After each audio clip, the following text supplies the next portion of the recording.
भगवान से कि हे गुरुदेव, हे व्यास जी, हमने अब तक का जीवन ऐसे ही बिता दिया अपना, लेकिन अब हमें बहुत से पार होना है, हमारा भी कल्याण हो। इसलिए अरे भटक गया हूँ मैं, राह दिखा दो, भटक गया हूँ राह दिखा दो, मंजिल तक मुझको पहुँचा दो, मंजिल तक मुझको पहुँचा दो। भटक गया हूँ मैं, राह दिखा दो, गया हूँ राह दिखा दो, मंजिल तक मुझको पहुँचा दो, अरे मंजिल तक मुझको पहुँचा दो। अपने चरण की भक्ति देकर, अपने चरण की भक्ति देकर, अपने चरण की भक्ति देकर, अपने चरण की भक्ति देकर, मुझको मुक्ति दिलाइयो गुरु जी, मेरे मन मंदिर में रहियो, गुरु जी मेरे मन मंदिर में रहियो, गुरु जी मेरे मन मंदिर में रहियो, गुरु जी मेरे मन मंदिर में रहियो। अरे नाव पुरानी गहरा पानी, नाव पुरानी गहरा पानी, नाव पुरानी गहरा पानी, नाव पुरानी गहरा पानी, नैया मेरी पार लगाइयो गुरु जी, मेरे मन मंदिर में रहियो, गुरु जी मेरे मन मंदिर में रहियो, गुरु जी मेरे मन मंदिर में रहियो, गुरु जी मेरे मन मंदिर में रहियो, गुरु जी मेरे मन मंदिर में रहियो, गुरु जी मेरे मन मंदिर में रहियो।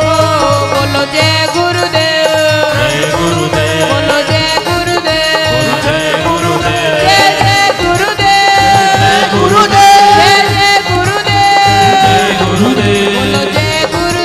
जय गुरुदेव, बोलो जय गुरुदेव, जय गुरुदेव, जय गुरुदेव, बोलो जय गुरुदेव, जय जय गुरुदेव, बोलो जय गुरुदेव।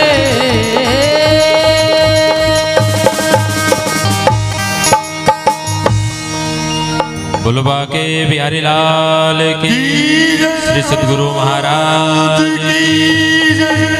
इस प्रकार से परीक्षित ने बड़े भाव और प्रेम से गुरु पूजन किया और बैठते ही प्रश्न कर दिया, म्रियमाणस्य किम कर्तव्यम, जिनकी 7 दिन में मृत्यु होनी है उसे क्या करना चाहिए।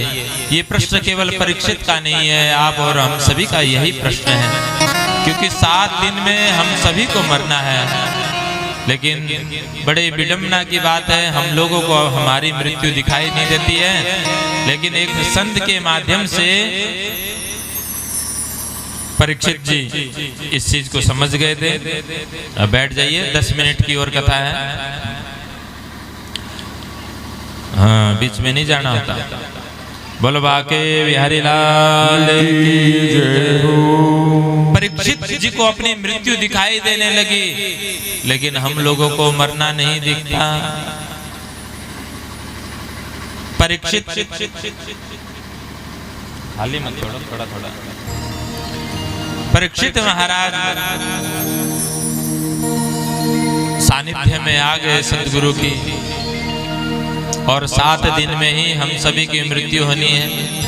रविवार, सोमवार, मंगल, बुध, बृहस्पति, शुक्र, शनि, इन 7 बार में ही तो मरना है। तो सबसे पहले सुखदेव मुनि ने सृष्टि प्रक्रिया के बारे में बताया, सृष्टि का विस्तार किया। भगवान ने सबसे पहले एक स्वर्ण का अंडा फटा क्षीर सागर के अंतर्गत, और उसमें से एक दिव्य पुरुष प्रकट हुए, और जिनका नाम पड़ा नारायण। नारायण का मतलब नार नाम जल का, एन नाम घर का, जिसका जल में ही घर हो वो नारायण। नारायण के नाभि कमल से ब्रह्मा जी प्रकट हुए। नाभि से कमल निकला, कमल जाकर के पुष्कर में जाकर के खिला, और खिलने से उसमें ब्रह्मा जी प्रकट हुए। ब्रह्मा जी को आज्ञा दी कि सृष्टि की रचना करें, तो सबसे पहले 4 कुमारों को उत्पन्न किया, जिन्हें मानसिक सृष्टि कहा जाता है। सनक, सनंदन, सनातन और सनत कुमार, इन्हें सनकादिक कहते हैं। सनकादिक को कहा कि सृष्टि रचना में हमारा सहयोग करो। सनकादिकों ने कहा कि हम तो भजन करेंगे, हमें सृष्टि से कोई लेना देना नहीं है। ब्रह्मा जी को बड़ा क्रोध आया, अपने ही पिता की आज्ञा का उल्लंघन करते हो, जाओ मैं श्राप देता हूं, बालक बने रहो। तो आज भी 5 साल के ही बच्चे हैं। इतना क्रोध आया था ब्रह्मा जी को, उनका भ्रिकुटी का छेदन करके, भेदन करके भगवान रुद्र प्रकट हो गए। बोलो शंकर भगवान की। अलग अलग महाप्रलय में, ये ब्रह्मांड में सभी देवी देवता पुनः ये प्रकट होते हैं।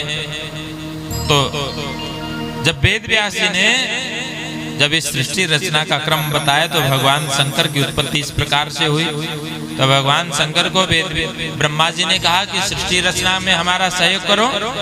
तो भगवान शंकर ने खूब भूत प्रेत पिशाच डाकनी इत्यादि प्रकट करने लगे।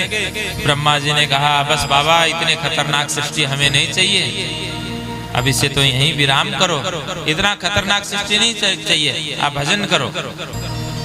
भगवान शंकर अपने गणों के साथ में कैलाश पर्वत पर विराजमान हो गए और भजन करने लगे। अब की बार ब्रह्मा जी ने 10 ऋषियों को प्रकट किया, अपनी वाणी से परम सुंदरी सरस्वती को प्रकट किया और अपने छाया से महामुनि कर्दम जी को प्रकट किया। और ये सब मन की संकल्प थे। अब ब्रह्मा जी ने अपने वांग अंग से कन्या और दक्षिणांग से पुरुष को प्रकट किया, जिनका नाम पड़ा मनु और शत्रुपा। इन्होंने ही मैथुनी सृष्टि प्रारंभ की। इनके 5 संतान हुई, 3 कन्या हुई, आहुति, देहुति, प्रसूति, और 2 पुत्र हुए, प्रियव्रत और उत्तानपाद।